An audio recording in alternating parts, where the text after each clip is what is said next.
UnionPay interdit à ses clients de la partie continentale de la Chine d'utiliser leur carte bancaire pour faire l'achat de polices d'assurance à l'étranger, sauf dans le cas où elles couvrent des problèmes médicaux ou des accidents. Le plus grand fournisseur de cartes bancaires du pays a déclaré ce week-end que ses clients de la partie continentale de la Chine seront autorisés à acheter seulement des polices d'assurance couvrant des accidents, des maladies et des polices d'assurance liées au tourisme à l'étranger. UnionPay a également dit que d'autres investissements à l'étranger seront interdits. La société a réitéré que les transactions impliquant des polices d'assurance à l'étranger seront plafonnées à 5 000 $ américains.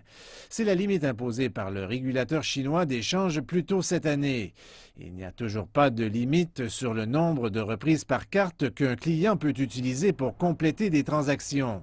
Le régulateur chinois des changes a exprimé son inquiétude face à l'augmentation du nombre de Chinois de la partie continentale qui ont acheté des polices d'assurance à Hong Kong. Le régulateur se dit particulièrement préoccupé par l'achat d'assurance vie qui permet une protection contre la faiblesse du renminbi.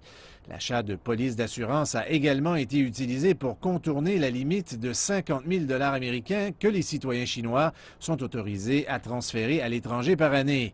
Les visiteurs de la partie continentale de la Chine à Hong Kong ont acheté 30,1 milliards de dollars de produits d'assurance au cours de la première moitié de 2016. Cela se compare à 31,6 milliards de dollars de Hong Kong pour l'ensemble de 2015.